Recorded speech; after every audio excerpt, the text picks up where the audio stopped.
శ్రీమాత్రే నమః.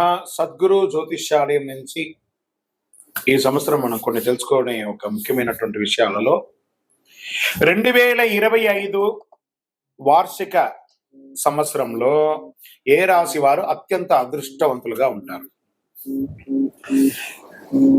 వృషభ రాశి, కన్యా రాశి, తులా రాశి, మకర రాశి వారు, వృశ్చిక రాశి వారు చాలా అదృష్టవంతులుగా ఉంటారు ఈ సంవత్సరం.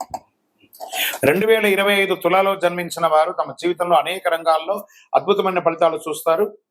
ఈ సంవత్సరం అదృష్టవంతులుగా పురోగతిని సాధిస్తారు. వృశ్చిక రాశి వారికి శుభకాలం. ఈ సంవత్సరం అత్యంత లాభదాయకం పొందే రాశి ఏదైనా ఉందంటే అది వృశ్చిక రాశిగా ఉండొచ్చు.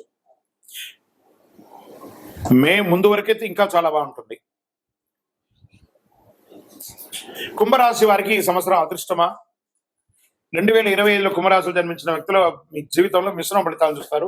ఈ సంవత్సరం కాస్త సమస్యలు, స్థిరత్వం రెండు మిశ్రమంగా ఉంటుందని కూడా చెప్పచ్చు.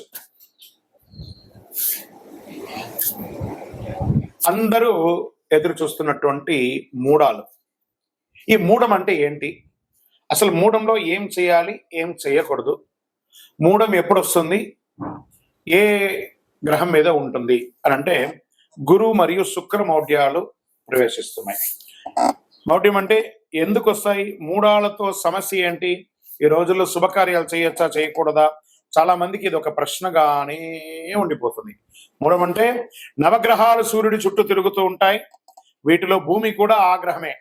భూమి, సూర్యుడు ఒక గ్రహానికి ఒకే వరుసలో ఉన్నప్పుడు ఆ గ్రహం భూమి మీద ఉన్న వారికి కనబడదు. దీన్నే హస్తగత్వం లేదా మూడం అంటారు. సరే, గురు మూడం, శుక్రమూఢ్యం. గ్రహాలకు రాజు సూర్యుడు. సూర్యుడికి అత్యంత సమీపంలో ఏ గ్రహమైనా వస్తే ఆ గ్రహం తన శక్తిని కోల్పోతుంది. అలా గురుమూఢం శుక్రుడికి దగ్గరగా వచ్చినప్పుడు గురుమూఢం, శుక్రుడు సూర్యుడికి దగ్గరగా వచ్చినప్పుడు శుక్రమూఢం వస్తుంది. ఈ సమయంలో బలహీనంగా మారిపోతాయి ఆ గ్రహాలన్నీ కూడా. సూర్యునికి దగ్గరగా గురు శుక్రులు వచ్చినప్పుడు బలహీనంగా మారిపోతాయి. గురు శుక్రులు శక్తులు తగ్గి బలహీనమైపోయి నీరసపడిపోతాయని కూడా చెప్పచ్చు. వాటి యొక్క శక్తి కూడా సన్నగిలుతుంది. అంటే ఒక 1000 వాట్స్ బల్బు ముందర, మంచి 1000 వాట్స్ బల్బు, ఇప్పుడు మనం షూటింగ్ చూస్తుంటే లైట్స్ అన్ని పెట్టారు కదా, ఈ లైట్స్ ముందర ఒక చిన్న క్యాండిల్ పెడితే ఎలా ఉంటుంది, అలా సూర్యుడి ముందర వస్తే ఆ గ్రహాలకు కూడా శక్తి కోల్పోతుందని కూడా చెప్పచ్చు. గురు శుక్రులు శుభగ్రహాలు కాబట్టి అవి సూర్యుడికి అత్యంత దగ్గరగా ఉన్నప్పుడు మూడాలుగా దాన్ని పరిగణిస్తారు. మూడాలు ఇలా అంటారు. ఈ రోజులో ఎలాంటి పనులు చేయకూడదని చెప్తారు. ఎందుకంటే ఈ శుభకార్యానైనా గురు శుక్ర గ్రహాల బలమే ప్రధానం. గురుబలం ఉందా, శుక్రబలం ఉందా మొదలు పెట్టానంటారు కదా, అవి లేనప్పుడు ఈ రెండు గ్రహాలు బలహీనమైనప్పుడు ఏది చేసినా కలిసి రాదు అని చెప్తూ ఉంటారు. మూడంలో ఏ కార్యక్రమాలు నిర్వర్తించకూడదంటే శుభగ్రహాలు గురు శుక్రులు బలహీనంగా ఉన్నప్పుడు కాబట్టి మూడాల్లో వివాహాది శుభకార్యాలు, ఉపనయనాలు, గృహప్రవేశాలు, భూమి పూజలు, శంకుస్థాపన నిషిద్ధం. పుట్టు వెంట్రుకలు తీరాదు, ఇల్లు మారకూడదు. సరే, మూడాల్లో ఏమేమి చేసుకోవచ్చు అంటే అన్నప్రాసనం చేసుకోవచ్చు, ప్రయాణాలు చేయవచ్చు, ఇంటి రిపేర్లు చేసుకోవచ్చు, భూములు కొనడం, అమ్మడం, అగ్రిమెంట్ చేసుకోవడం, ఇవన్నీ చేసుకోవచ్చు. నూతన ఉద్యోగాల్లో కూడా చేరవచ్చు, విదేశాల్లో ఉద్యోగం కోసం వెళ్ళొచ్చు, నూతన వాహనాలు కొనవచ్చు, నూతన వస్త్రాలు కూడా కొనుక్కోవచ్చు, ఇవన్నీ చేసుకోవచ్చు. సరే, మూఢ కాలంలో శుభకార్యాలు చేస్తే ఏమవుతుంది? ఏమైనా తప్పు జరుగుతుందా? మహర్షులు జ్యోతిషాస్త్ర రీతిగా పండితులను అనుభవస్తులు చెప్పిన దాని ప్రకారం మూఢం సమయంలో ఏదైనా శుభకార్యం చేసినా అశుభం వినాల్సి రావస్తుంది, కష్టం కలగవచ్చు, నష్టం వాటిల్లవచ్చు. అందుకే మూడాల సమయంలో శుభకార్యాలు చేయకండి అని అన్నారు. గురు శుక్ర మౌఢ్యమి దశలో ప్రవేశిస్తున్న ఈ రాశిపై ప్రతికూల ప్రభావాలు అధిగమించడానికి నివారణ కూడా మనం చేసుకోవచ్చు. రెండు శుభగ్రహాలు తమ శక్తిని కోల్పోతుంది కాబట్టి వివిధ రాశులపై, మన యొక్క 12 రాశులు ఉంటాయి కదా, ప్రభావాలు చెప్తున్నాయి. జ్యోతిష్ శాస్త్ర ప్రకారం ఒక గ్రహం సూర్యుడికి దగ్గరగా ఉన్నప్పుడు ఇది జరుగుతుంది కాబట్టి ఆ రాశులు ఎవరు, ఆ నక్షత్రాలు ఎవరు మనం చూద్దాం. గురు మరియు శుక్రమౌఢ్యం కలిసినప్పుడు 7 రాశులకి 7 నక్షత్రాల వారికి ప్రధానంగా అశుభకరం కాబోతుంది. ప్రతికూల ప్రభావాలు ఎవరు రాశి నక్షత్రాలు ఎక్కువ ఎదుర్కొంటున్నారని చూస్తే మేషరాశి వారు, వృషభ రాశి వారు, మిథున రాశి వారు, కర్కాటక రాశి వారు, తులా, ధనుసు, మీన రాశి వారు కాస్త ఇబ్బంది పడే అవకాశాలు ఉన్నాయి. మరి నక్షత్రాల్లో పూర్వ పల్గుని నక్షత్రం పుబ్బ, ఉత్తరాషాఢ నక్షత్రం, కృతికా నక్షత్రం, అనురాధ నక్షత్రం, ఇవన్నీ కూడా కొంచెం ఇబ్బంది పడే అవకాశాలు ఉన్నాయి. మరియు శుక్రవారాల్లో పుట్టినటువంటి వారు వీరికి కొంచెం ఇబ్బంది పడే అవకాశాలు ఉన్నాయి. నక్షత్రంపై మరియు శుక్రమౌఢ్యమి ప్రభావం ఎలా ఉంటుంది? వేద జ్యోతిషశాస్త్రంలో మౌఢ్య దహనం తిథి సూచిస్తుంది. ఇక్కడ ఒక గ్రహం సూర్యుడికి దగ్గరగా ఉండడం వల్ల రాబోయే గురు మరియు శుక్రమౌఢ్యమి ఒక ముఖ్యమైనటువంటి ఖగోళ సంఘటనను సూచిస్తుంది. కొన్ని దేశాలలో అనర్థాలు జరిగే అవకాశాలు ఎక్కువ కూడా ఉన్నాయి. గురుమౌఢ్యమి సమయంలో జ్ఞానం విస్తరణ మరియు దయ యొక్క గ్రహమైన బృహస్పతి అతి శక్తిని కోల్పోతుంటాడు. ఈ జ్ఞాన ఆధ్యాత్మిక మరియు వృద్ధికి సంబంధించిన విషయాలు ప్రభావితం చేస్తుంది. కాబట్టి ఈ పర్టికులర్ రాశి వాళ్ళు, చదువుకునే వాళ్ళు కానీ, విద్యార్థులు కానీ చాలా శ్రమ పడాల్సి ఉంటుంది. బృహస్పతి యొక్క సానుకూల ప్రభావాలతో తాత్కాలిక తగ్గుముఖం ఉంటుంది. ప్రేమ, అనుబంధం, బంధాలు ఇవన్నీ కూడా కొంచెం ఇబ్బంది పడే అవకాశాలు ఉన్నాయి. ఒకళ్ళు భార్యాభర్తల మధ్య సఖ్యత కోల్పోవడము ఇవన్నీ శుక్రమౌఢ్యమి ద్వారా వస్తుంది.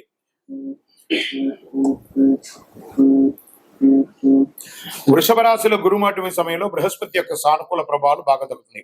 ఆస్తులు కొనడం, అమ్మడం, కొత్త పని ప్రారంభిస్తారు. వివాహ నిశ్చితార్థాలు, గృహప్రవేశాలు, కొత్త వ్యాపారాలు ప్రారంభిస్తారు. కొంత గురుమౌఢ్యంలో కొన్ని రాశులు, మిగతా రాశుల వారికి లాభం అని చెప్పారు చూసారా, బృహస్పతి ప్రభావం కూడా ఉంటుంది. రాహుకేతు మరియు శని మరియు కుజుడు వంటి సహదుష్ట గ్రహాల ఆధిపత్యం చలాయించి గరిష్ట స్థాయిలో ఫలితాన్ని ఇస్తారు ఈ యొక్క దీంట్లో. కాబట్టి కొంచెం జాగ్రత్తగా ఉండాలని కూడా చెప్పడం జరుగుతుంది. గురుమౌఢ్యమి, శుక్రమౌఢ్యంలో చేయవలసినవి, చేయకూడనివి. మరి ఏ డేట్లలో వస్తున్నాయి అని అనుకుంటే, గురుమౌఢ్యమి 2025 స్వస్తి చాంద్రమాన విశ్వావసునామ సంవత్సర ఉత్తరాయణం, గ్రీష్మ ఋతువు, జ్యేష్ఠమాసం శుక్లపక్షం జూన్ 10 పౌర్ణమి, మంగళవారం రాత్రి 2:17 నుండి ఆషాఢ మాసం 2025 శుక్లత్రయోదశి జూలై 8 మంగళవారం మధ్యాహ్నం 3:18 వరకు ఉంటుంది.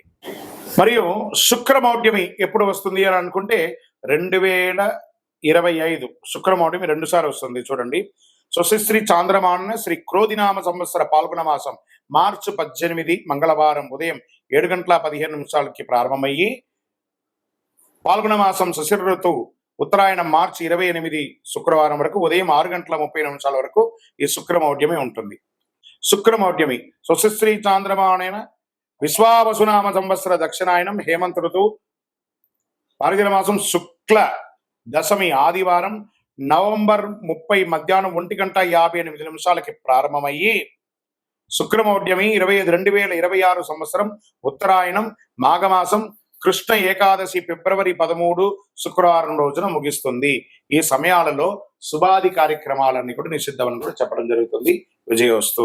కొత్త ఏడాదిలో సింహంలో కేతు సంచారం 5 రాశుల వారికి మంచి లాభాలు, భారీ లాభాలను కూడా చెప్పచ్చు. జ్యోతిశాస్త్రం ప్రకారం రాహుకేతువుల్ని చెడు లేదా క్రూర గ్రహాలు లేదా ఛాయాగ్రహం అంటారు. జ్యోతిశాస్త్రం రాహుకేతువులకి ప్రత్యేక స్థానం ఉంది. రాహుకేతువులను అంతు చిక్కని గ్రహాలుగా కూడా పరిగణిస్తారు. అయితే రాహును భౌతిక ఆనందానికి ప్రతీకగా భావిస్తారు. కేతువు మంత్ర ఆధ్యాత్మికకు బాధ్యతగా పరిగణిస్తారు. కొత్త ఏడాదిలో కేతు ప్రభావంతో కొన్ని రాశుల వారికి భారీ లాభాలు కూడా రాబోతున్నాయి. ఈ 2 గ్రహాలు నూతన సంవత్సరంలో తమ స్థానాలను మారుస్తున్నాయి.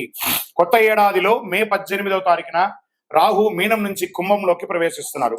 కేతువు కన్యా రాశి నుంచి సింహరాశులకు సంచారం చేస్తున్నారు. ఈ సమయంలో ద్వాదశ రాశులపై ప్రభావం పడుతుంది.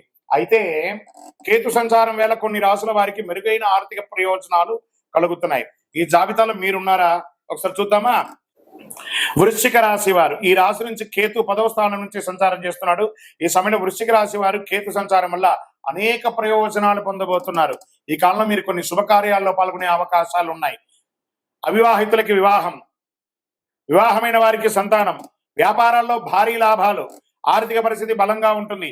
కొత్త వాహనం కొనుక్కునే అవకాశాలు ఉంటుంది. ఉద్యోగులకి ప్రమోషన్ మరియు శుభవార్తలు వినిపిస్తాయి. మరి ఇంకా విశ్లేషణ.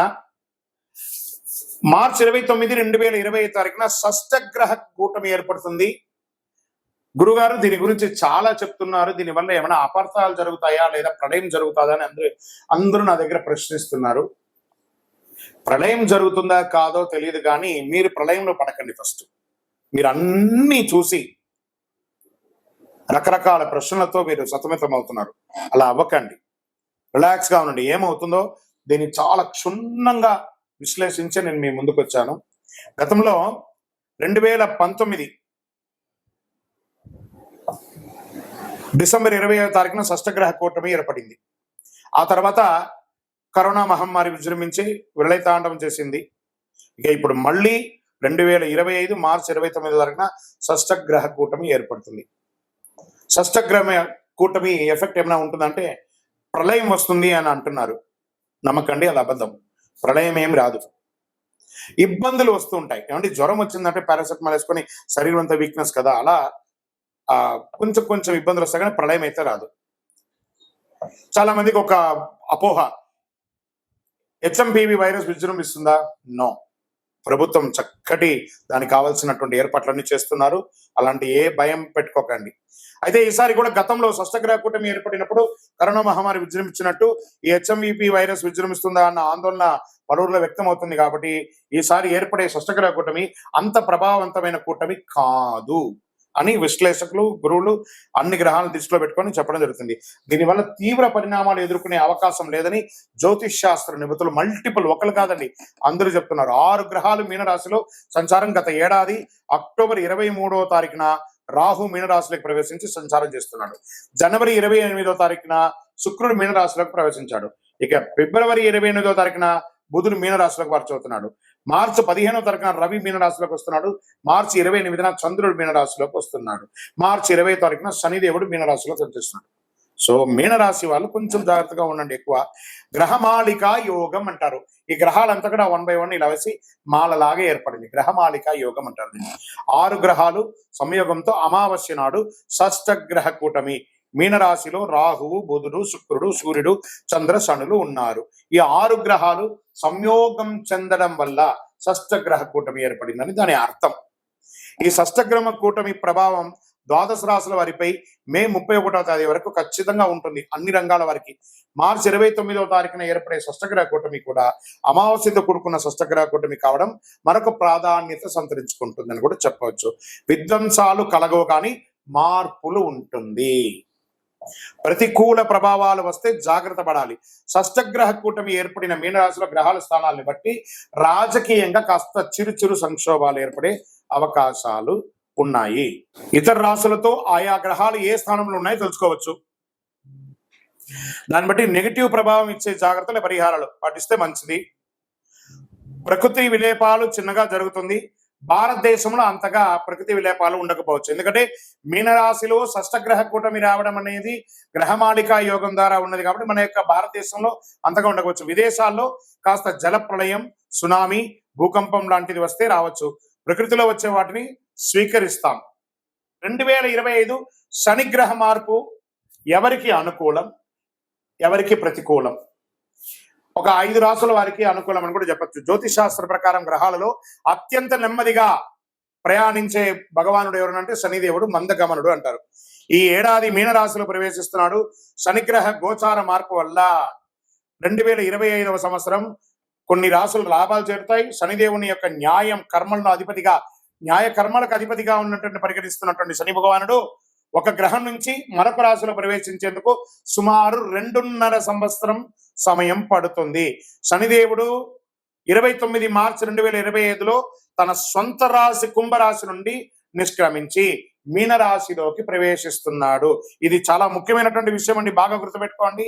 మీకు తెలిసిన వాళ్ళకందరికీ కూడా షేర్ చేయండి. 10 మందికి ఉపయోగపడే ఒక అద్భుతమైనటువంటి విషయం. దీనికంటే ముందు కుంభరాశిలో రాజయోగాన్ని ఏర్పరుస్తున్నాడు. జ్యోతిష్ శాస్త్ర ప్రకారం రాజయోగం మహాపురుష రాజయోగం శుభప్రదంగా పరిగణించబడుతుంది. లగ్నం లేదా చంద్రుడి నుంచి మొదటి 4, 7 లేదా 10వ స్థానంలో శని, తుల, మకర లేదా కుంభరాశిలో ఉన్నప్పుడు శని రాజయోగం ఏర్పడుతుంది. 2.5 ఏళ్ల పాటు కొన్ని రాశులకు కష్ట నష్టాల నుంచి విముక్తి కలిగిస్తున్నారు. ఈ మార్పు వల్ల ఏళ్నాడు శని, అష్టమ శని, అర్ధాష్టమ శని, సప్తమ శని, కంఠ శని, శని దోషాల నుంచి విముక్తి పొందుతున్నారు. ఈ మార్పు వృషభ, కర్కాటక, తుల, వృశ్చిక, మకర రాశుల వారు లాభపడుతున్నారు. ఈ రాశుల వారికి ఆదాయ వృద్ధి, ఆరోగ్యం, ఉద్యోగంలో పురోగతి ఉంటుంది. ఈ శని స్థానం మారడం వల్ల వృషభ రాశి వారికి శని లాభస్థానంలోకి వస్తుండడం వల్ల 2.5 ఏళ్ల పాటు జీవితంలో శుభ పరిణామాలు చేకూరుతాయి. అలాగే తులరాశి వారికి అనుకూలం. ఇప్పటి వరకు 5వ స్థానంలో సంచారం చేసిన శనీశ్వరుడు 6వ స్థానమైన మీనరాశిలోకి మారడం వల్ల ఉద్యోగంలోనూ వృత్తి వ్యాపారాలను తక్కువ శ్రమతో ఎక్కువ లాభం పొందే అవకాశాలు ఉన్నాయి. మరి వృశ్చిక రాశి వారికి శని పంచమ స్థానంలో మారడంతో అర్ధాష్టమ శని విముక్తి లభిస్తుంది. దీంతో ఆదాయ మార్గాలు విస్తరిస్తాయి. ఆర్థిక సమస్యలు చాలా వరకు పరిష్కారాలు అవుతాయి. మకర రాశి వారికి ఈ స్థాన మార్పుతో శుభం కలుగుతుంది. ఇంతకాలం ద్వితీయ స్థానంలో సంచారం చేస్తున్న శని 3వ స్థానానికి మారడం వల్ల ఈ రాశి వారికి 7.5 కాలం పట్టినటువంటి 7.5 సంవత్సరాలు 7.5 అనే శని నుంచి విముక్తి పొందుతున్నారు. మరి ఈ 2025వ సంవత్సరంలో శని ఎవరికి ప్రతికూలంగా ఉన్నాడు? అనుకూలమైనటువంటి రాశులు చూసాం కదా. ఇప్పుడు ప్రతికూలంగా ఎవరికి ఉన్నారు? ఈ శని గ్రహం వల్ల ఈ రాశుల వారికి 2025వ సంవత్సరంలో శని దోషం, బంగారం పట్టుకున్న బూడిదయ్యే అవకాశాలు కొంత ఉన్నాయి. ఇలా అంటున్నారు ఏంటి గురుగారు అంటే జాగ్రత్త పడవలసిందే, తప్పకుండా జాగ్రత్త పడాల్సిందే. మార్చి 29వ తారీఖున శనీశ్వరుడు కుంభరాశి నుంచి మీనరాశిలోకి మారడం వల్ల శని మీనరాశి సంచారం వల్ల 6 రాశుల వారికి శని దోషం ప్రారంభమవుతుంది.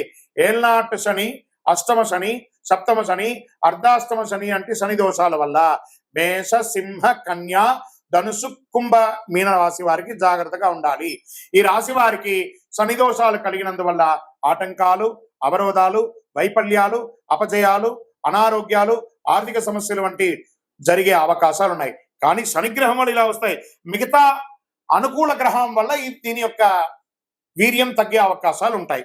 శనీశ్వరుడు మీనరాశిలో ప్రవేశించడానికి కొద్ది రోజుల ముందే ఈ రాశుల వారు శనికి తైలాభిషేకం చేయించడం, శివుడికి అభిషేకం చేయించడం మంచిది. నీలం లేదా నలుపు రంగు కలిసిన దుస్తులు ధరించడం మంచిది. ఇంద్రనీలం పొదిగిన ఉంగరాన్ని ధరించడం మంచిది. అన్నిటికంటే శని భగవానునికి అధిపతి అయినటువంటి ఈ కరుంగాళిమాలను ధరించడం మంచిది. ఎందుకంటే జమ్మి చెట్టు శని భగవానునిక చెట్టు. ఈ యొక్క కరుంగాళిమాలను ధరించడం మంచిది. శనిదాసం బాగా తగ్గిపోయే అవకాశాలు కూడా ఉంటాయి. శని మీనరాశిలో 2.5 ఏళ్ల పాటు కొనసాగుతాడు.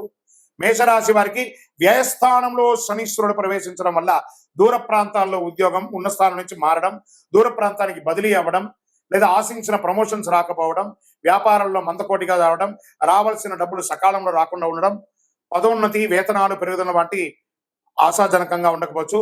ప్రతి పనిలోనూ వ్యయ ప్రయాసాలు కలుగుతాయి. బంధుమిత్రుల వల్ల ఆర్థికంగా నష్టపోయే అవకాశాలు ఉంటుంది. మిత్రులే శత్రువులు అయ్యే అవకాశాలు ఉన్నాయి.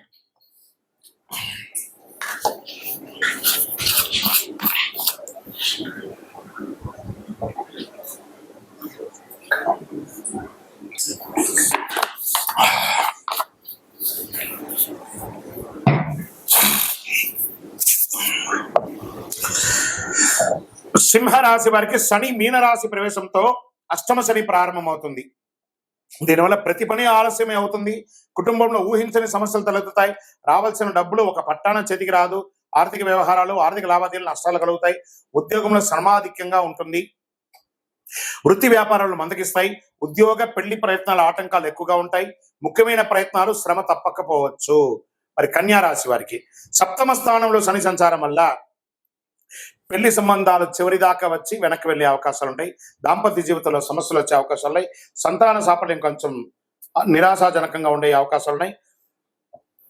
పార్ట్నర్షిప్ లేదా భాగస్వామి ద్వారా సమస్యలు తలెత్తే అవకాశాలు ఉన్నాయి. వ్యాపారాల్లో విభేదాలు వచ్చే అవకాశాలు ఉన్నాయి. శ్రమ ఎక్కువ, ఫలితం తక్కువ. వృత్తి జీవితంలో విరామం లేకుండా పరిగెడుతూ ఉంటారు. శని మార్పు వల్ల ధనుసుకి చతుర్థ స్థానంలో శని ప్రవేశించడం వల్ల అర్ధాష్టమ శని దోషం కలుగుతుంది. దీనివల్ల ఆస్తిపాస్తులకు సంబంధించిన సమస్యలు తలెత్తే అవకాశాలు ఉన్నాయి. గృహ, వాహన ప్రయత్నాలకు బ్రేకులు పడతాయి. తల్లి ఆరోగ్యం ఇబ్బంది పడుతుంది. కుటుంబంలో సుఖ సంతోషాలు తగ్గుతాయి. ఉద్యోగంలో ప్రాధాన్యత తగ్గే అవకాశాలు ఉంటుంది. ఆదాయ ప్రయత్నాలు ఆటంకాలు కలుగుతాయి. అనారోగ్య సమస్యలు కలిగే అవకాశాలు ఉన్నాయి. కష్టార్జితం వృధా కాకుండా చూసుకోండి. మరి కుంభరాశి వారికి 3వ దశ ఏళ్నాడు శని దోషం ప్రారంభం అవుతుంది. దీనివల్ల ఆర్థిక సమస్యలు కలుగుతాయి.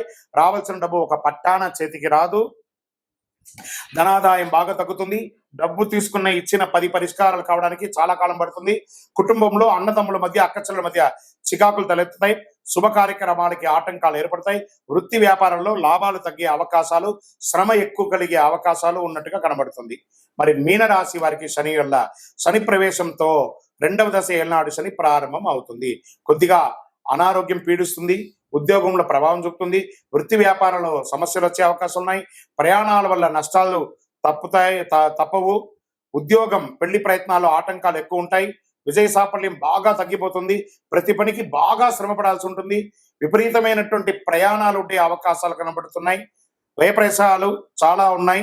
ఆర్థిక లావాదేవీలు పెట్టుకోకండి. స్పెక్యులేషన్, షేర్ మార్కెట్ అసలు ముట్టుకోకండి. విజయోస్తు. ఈ వారాహి కందదీపం, వారాహికి, ఈ వారాహి అమ్మవారి యొక్క పూజ ఈ మధ్య చాలా అన్ని చోట ఆశైతి హిమాచలం పెరిగింది చూసారా. 16 శుక్రవారాలు చేస్తున్నారు.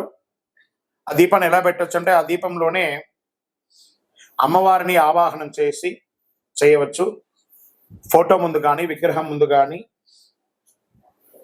ఈ కంద దీపాన్ని పెట్టవచ్చు. కందగడ్డను శుభ్రంగా కడిగి పసుపు కుంకుమతో అలంకారం చేయాలి. కొంచెం ఆ కోసిన చోట కొంచెం దీపం వచ్చేలా కొంచెం గుంత తీసుకొని అందులో నెయ్యి పోసి దీపం పెట్టాలి. కంద దీపం పెట్టిన సమయంలో మామూలు దీపం కాకుండా రెగ్యులర్ దీపం కూడా ఒకటి పెట్టాలి. కంద దీపంతో పాటు నార్మల్ దీపం కూడా ఒకటి పెట్టాలి. అమ్మవారికి ధూపదీప నైవేద్యం సమర్పించాలి. అష్టోత్తరం కానీ సహస్రనామంతో కానీ మూలమంత్ర జపంతో కానీ పూజించుకోవాలి. కంద దీపం పెట్టిన రోజు దుంపలు, తేనె, లడ్డులు ఇలాంటివి నివేదన చేయవచ్చు. కంద దీపం మరుసటి రోజున అదే కందను ప్రసాదంగాను వంట చేసుకొని తినవచ్చు. కంద తినని వారు గోవుకి తినిపించవచ్చు. ఇలా ప్రతి శుక్రవారం రాత్రి చేస్తే మీకు ఉన్న ఆటంకాలన్నీ తొలగిపోయి ఐశ్వర్యం సంకల్పిస్తుంది. ముఖ్యంగా గొడవలు, నిందలు ఇవన్నీ తొలగిపోతాయి. వివాహం కాని వారికి వివాహం త్వరగా అయ్యే అవకాశాలు ఉన్నాయి. భూమి, ఇల్లు కొనుక్కోవాలన్న వారికి, భూమి కొనుక్కోవాలన్న వారికి వారాహి, వారాహి కదా భూ అమ్మవారు, ఆ వారాహి అమ్మవారిని ప్రార్థన చేయడం చాలా అద్భుతం కలుగుతుంది. రాత్రి పూట సమయం వరకు ఉపవాసం అవసరం లేదండి. కొంచెం మంది ఉండాలనుకుంటే ఉండొచ్చు, లేని పక్షంలో దీనికి ఉపవాసం ఉండలేదు. ఆ ఒక్కరోజు మాత్రం మధు మాంసాలు తినకుండా దూరంగా ఉంటే మంచిది. సాయంత్రం పూజ మొదలు పెట్టే సమయానికి మళ్ళీ చక్కగా పళ్ళు దొంగకొని దంత సేవనంతా చేసుకొని తలస్నానం చేసి పెట్టుకుంటే చాలా మంచిది. మన శరీరంలో దుర్గంధం రాకూడదు. ఈ దీపం వెలిగించినప్పుడు చినిగిన బట్టలు ధరించకూడదు. అసహనం, ఏదైనా కూర్చోలేని ఇబ్బంది కలిగే అసహనంగా కూర్చోకూడదు. మంచి ఆసనం వేసుకొని కూర్చోవాలి. పూజ మధ్యలో ఫోన్ లాంటిది వస్తే ఆపి మాట్లాడడం లాంటిది అంతా చేయకూడదు. ప్రదోష కాలం సంధ్యా సమయంలోనే ఈ పూజను చేయాలని చెప్పడం చాలా విశేషం. ఎవరైతే ఈ యొక్క వారాహి కంద దీపం వెలిగిస్తారో వాళ్ళ జీవితంలో అద్భుతాన్ని సాధిస్తారు. విజయోస్తు. పులిపంజా చీల్చి కోటీశ్వరులయ్యి కుబేరుడు జీవితకాలం సంపదను కురిపించే రాశులు శని భగవానుడి ద్వారా కొంతమందికి రాబోతుంది. క్రమశిక్షణకు సహనాన్ని నేర్పే దేవుడైన శనిదేవుడు పూర్వభాద్ర నక్షత్రంలోకి ప్రయాణం చేస్తున్నారు. శనిదేవుడు 9 గ్రహాలలో నీతిమంతమైనటువంటి గ్రహుడు అని చెప్పచ్చు. శని ఈశ్వర శబ్దం కలిగిన వాడు. మనం చేసే ప్రతి పనిని బట్టి మన ప్రతి ఫలాలను ఇచ్చే శనిదేవుడు న్యాయదేవతగా కూడా గుర్తింపు పొందిన వారు అనమాట. అటువంటి శనిదేవుడు ఒక రాశి నుంచి మరొక రాశిలో మాత్రమే కాదు, ఒక నక్షత్రం నుంచి మరొక నక్షత్రంలో కూడా సంచారం చేస్తున్నారు. శని సంచారం అతి నెమ్మదిగా చాలా స్లోగా ప్రయాణించే గ్రహమైన శనిదేవుడు 2.5 సంవత్సర కాలం ఒకే రాశిలో ఉంటాడు. ప్రస్తుతం కర్మవీరుడు అయిన శనిదేవుడు 30 సంవత్సరాల తర్వాత తన సొంత రాశిలో ప్రయాణం చేస్తున్నాడు. 2020 అయినటువంటి తన స్థానాన్ని మార్చుకుంటూ గజకేసరి యోగంతో 2025లో కొన్ని రాశాలకి కుంభస్థలాన్ని బద్దలు కొట్టి ఇస్తున్నారన్నమాట. కొన్ని రాశుల వారికి పూర్వభాద్రలో శని సంచారం ఇక అద్భుతాన్ని ఇవ్వబోతున్నారు. శని పూర్వభాద్ర నక్షత్ర సంచారం అన్ని రాశుల వారిపై ప్రభావం చూపిస్తుంది. అయితే కొన్ని రాశులకు మాత్రం ఇది లబ్ధిని కూడా చేకూరుతుందని చెప్పచ్చు. ఈ రాశులు ఏమిటో ప్రస్తుతం తెలుసుకుందాం. వృశ్చిక రాశి పూర్వభాద్ర నక్షత్రం శని సంచారం వృశ్చిక రాశి వారికి సంతోషం కలుగుతుంది. మకర రాశి వారికి నక్షత్ర సంచారం కారణంగా మకర రాశి జాతకులకి ఏ పని చేసినా సానుకూలం కలుగుతుంది. నిరుద్యోగులకు నిరుద్యోగం వస్తుంది. వృషభ రాశి వారికి శని నక్షత్ర సంచారం అనేక యోగాలను తీసుకురాబోతుంది. ఈ సమయంలో వివాహం కాని వారికి వివాహం, ఉద్యోగం లేని వారికి ఉద్యోగం, రాజకీయంగా ఉన్న వారికి ఎదుగుదల, భూమి పట్టా పెట్టుబడి ఎన్ని రకాలుగా అనుకూలంగా కుబేర సంపదను పొందబోతున్నారు శని భగవానుడి వల్ల. విజయోస్తు. అందరూ కూడా ఈ సమయంలో ఏం చేయాలంటే శని భగవానికి మీ యొక్క వయస్సు ఎంత ఉందో అన్ని దీపాలు వెలిగించండి, ఆయన దగ్గర ప్రార్థన చేసేయండి. శనీశ్వర దేహి మే బుద్ధి వైశిష్ట్యం, దేహి మే నిత్య యవ్వనం, దేహి మే పరమానందం, దేవదేవ జగత్పతి. జమ్మి చెట్టు ఉంటే ఆ జమ్మి చెట్టుకి ప్రదక్షిణ చేయండి. జమ్మి చెట్టు యొక్క తర్వాయి భాగమే యొక్క కరుంగాలి మాలను ధరించండి. కరుంగాలి మాలను ధరించుకొని నవగ్రహాలకి ప్రదక్షిణ చేయండి. చూడండి మీరు ఎన్ని అద్భుతాలు పొందబోతున్నారు. విజయోస్తు. ఈ తదాస్తు దేవతలు అంటే ఏంటి? తదాస్తు అంటారు చూసారా, కొన్ని సమయాల్లో అపశకునం పలకూడదు అంటారు కదా. తదాస్తు దేవతలు అంటే ఎవరు? వీటి గురించి ఏమైనా ఎక్కడైనా చెప్పబడిందా? దీనికి ఏమైనా ప్రామాణికం ఉందా అంటే వేదాలలో అనుమతి అనే ఒక దేవత ఉంది. ఆ యజ్ఞయాగాది సత్కారాల్లో ఆచరించేటప్పుడు ఈ దేవతలను స్మరిస్తే వారికి కార్యసిద్ధి కలుగుతుంది. యజ్ఞ ప్రకరణలో పేర్కొనబడింది అనమాట. ఈయన అనుమతి దేవతలతోనే సామాన్య భాషలో తదాస్తు దేవతలు అంటుంటారు. సత్కర్మం జరిగే పవిత్ర ప్రదేశాలలో వారి నివాస స్థానం. అశ్విని దేవతలే తదాస్తు దేవతలు. వీరు విశ్వకర్మ అంశ అయినటువంటి సూర్యుని కుమారుడు. అశ్వరూపంలో సూర్యుడు ఛాయాదేవి సంభోగించడం మూలంగా వీరు జన్మించారని కూడా చెప్పబడుతుంది. మహాభారతంలో పాండురాజు భార్య మాత్రకి మంత్ర ప్రభావంతో నకుల సహదేవులుగా జన్మించారు. అంతేకాదు ఆయుర్వేదాన్ని దక్ష ప్రజాపతి నుంచి అభ్యసించిన ఇంద్రునికి నేర్పించారు. వీరి సోదరి ఉష. ఆమె ప్రతిరోజు వీరిని బ్రహ్మ ముహూర్తంలో మేల్కొల్పుతుంది. ఆ తర్వాత వారు తమ సోదరి ఉషను ముందు కూర్చోబెట్టుకుని రథాన్ని అధిరోహించడం, తూర్పు నుంచి పడమరకు ప్రయాణం చేయడము పురాణ వర్ణనంగా చెప్పడం జరుగుతుంది. ఏం మాట్లాడినా తదాస్తు దేవతలు అంటుంటారు.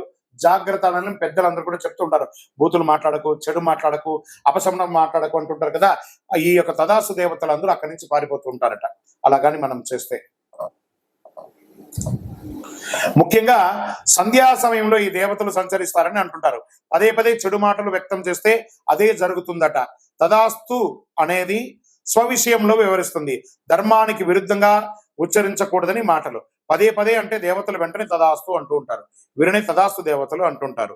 సంధ్యా సమయంలో స్వవిషయంలో పలుమార్లు అంటే ఆ దృశ్యాలు సూచించిన దేవతలు తదాస్తు అంటుంటారు. కాబట్టి అలాగే జరుగుతుంది. కాబట్టి చెడు మాట్లాడకండి, ఎప్పుడు మంచి మాట్లాడండి అని చెప్తూ ఉంటారు. దీనివల్ల ఏమవుతుంది? ఆరోగ్య క్షీణం అవుతుంది, అనారోగ్యం అవుతుంది, దారిద్ర్య చిహ్నంగా ఉండొచ్చు, అవాస్తవాలు పలకడం మంచిది కాదు అంటారు. కాబట్టి సంధ్యా సమయంలో కానీ ప్రాతకాలంలో కానీ చెడు మాట్లాడకూడదు అంటారు. అందుకే తదాస్తు దేవతగా నివసిస్తుంటారు కాబట్టి తదాస్తు ఉంటుంటారు కాబట్టి చెడు మాట్లాడకండి. విజయోస్తు. జ్యోతిశాస్త్రంలో ఉన్నటువంటి రహస్యాలు మీకు తెలుసా? సూర్యుడు పితృదేవతల్ని దూషిస్తే రవికి కోపమట. సూర్యదేవునికి ఎదురుగా మలమూత్రార్థులు విసర్జించడం, దంతం పళ్ళు దోముకోవడం, ఎంగిలి ఉమ్మడం సూర్యుని చూస్తూ చేయకూడదట. చంద్రగ్రహం అద్దం పుట్టడానికి చంద్రుడు కారణమట. అందుకే అద్దంలో దిగంబరంగా బట్టలు లేకుండా నిలబడడం, వెక్కిరించడం ఇలాంటి పనులన్నీ చేయకూడదట. దానివల్ల ఆరోగ్య క్షీణం అవుతుంది అంటారు. కుజగ్రహం అప్పు ఎగ్గొడితే కుజుడికి కోపమట. వ్యవసాయ పరంగా మోసం చేస్తే ఊరుకోడట. కాబట్టి వ్యవసాయదారుల్ని చాలా చక్కగా చూసుకోవాలి. బుధగ్రహం బుధుడికి చెవిలో వ్రేలు పెట్టి తిప్పుకొనడం, ఇలా పెట్టుకోవడం. మనకు తాళాలు ఉంటాయి చూస్తారా, స్కూటర్ తాళం, కారు తాళం, లేకపోతే పిన్నీసు, దాన్ని పెట్టుకొని గిక్కోవడం ఇవన్నీ ఇష్టం ఉండదు బుధగ్రహానికి. అందున బుధవారం అసలే చేయకూడదు. వ్యాపారాన్ని అశ్రద్ధ చేసిన, జ్ఞానం ఉందని విర్రవీగిన బుధుడికి ఇష్టం ఉండదట. గురుగ్రహం సర్వశాస్త్రాలను తెలిపిన గురువు బృహస్పతి ఎవరైనా గురువుని కించపరిచి మాట్లాడితే గురుదేవునికి అనుగ్రహం కలగదట. మన టీచర్స్, మన ఉద్యోగస్తులు, పై అధికారులు, బ్రాహ్మణోత్తములు, గురువులు ఎవరెవరైతే మనకు వృత్తి వ్యాపారంలో ఉన్నటువంటి గురువులు, ఏ గురువునైనా కూడా నిందించకూడదు. తుల్య నిందార్ స్థితిర్మౌని, సైలెంట్ గా ఉండాలంట. గురువుని ఎక్కిరించి మాట్లాడడం, లెక్చరర్స్, టీచర్స్ వాళ్ళందరినీ అలా చేయడం వల్ల గురువుకి కోపం వస్తుందట.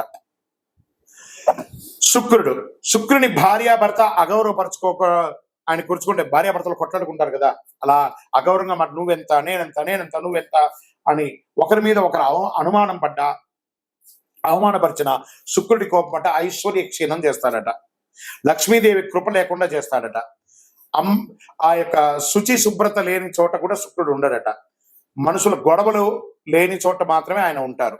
మరి శని భగవానుడు, శనికి పెద్దల్ని కించపరిచిన, మరుగుదొడ్లు శుచిగా లేకపోయినా చాలా కోపం వస్తుందట. తల్లిదండ్రులను చులకగా చూసినా కోపం వస్తుందట. సేవకు వృత్తి చేసిన, సేవ చేసిన వారిని కాపాడాలని, ఆయన కాపాడితే చాలా ఆనందపడతాడట. నలిగిన బట్టలు, పాత బట్టలు, తలస్నానం చేయకుండా ఉన్నా కూడా దరిద్రం వెంట శని భగవాన్. మాకు చుండ్రు వస్తుందండి, మా తల ఎంట్రుకలు రాలిపోతుందండి, ఇవన్నీ దరిద్ర చిహ్నం. నిత్యం ఎన్నిసార్లు ఉదయం సాయంత్రం స్నానం చేసినా తల మీదకి వెళ్ళి స్నానం చేయాలి. పడక మీద నుంచి పడుకొని వస్తాం, మన శుభ్రత కోల్పోయినట్టే కదా. కాబట్టి తల మీద స్నానం చేస్తేనే శని భగవానికి ఇష్టమట. లేదా శని నెత్తి మీదే కూర్చుంటాడట తల స్నానం చేయకపోతే, అది మహా దరిద్రం. రాహు, రాహు వైద్య వృత్తితో పేరుతో మోసగించిన, సర్పములను ఏమైనా చేసినా ఆయన కోపం వస్తుందట. భ్రమ మాయకు కారణమవుతాడు. భూమి కారకుడు కూడా ఆవిడికి, భూమి కూడా ఇబ్బంది కలిగిస్తారట. కాబట్టి జాగ్రత్తగా ఉండాలి. మరి కేతువు, జ్ఞానం ఉండి కూడా పంచరానికి వెనకబడి, మోక్షకారకుడైన కేతుకి పెద్దలకు మరణానంతరం చేయవలసిన పితృకర్మలు చేయకపోయినా, మేము బియ్యం ఇచ్చినామండి, పెద్దలు చనిపోతే మాకు తద్దినాలు అలవాటు లేదండి, ఇలాంటి మీ యొక్క బద్ధకానికి, మీ యొక్క సోమరితనానికి అలవాటయ్యి పెద్దల యొక్క కనీసం చనిపోయిన రోజును కూడా గుర్తుపెట్టుకోకుండా ఉంటే ఆ ఇంట్లో అశుభం జరుగుతుందట. ఈయన జాతకంలో బాగలేకపోయినా కూడా ఆరోగ్యపరమైనటువంటి ఇబ్బందులు వస్తుందంటే కేతుగ్రహం వల్ల.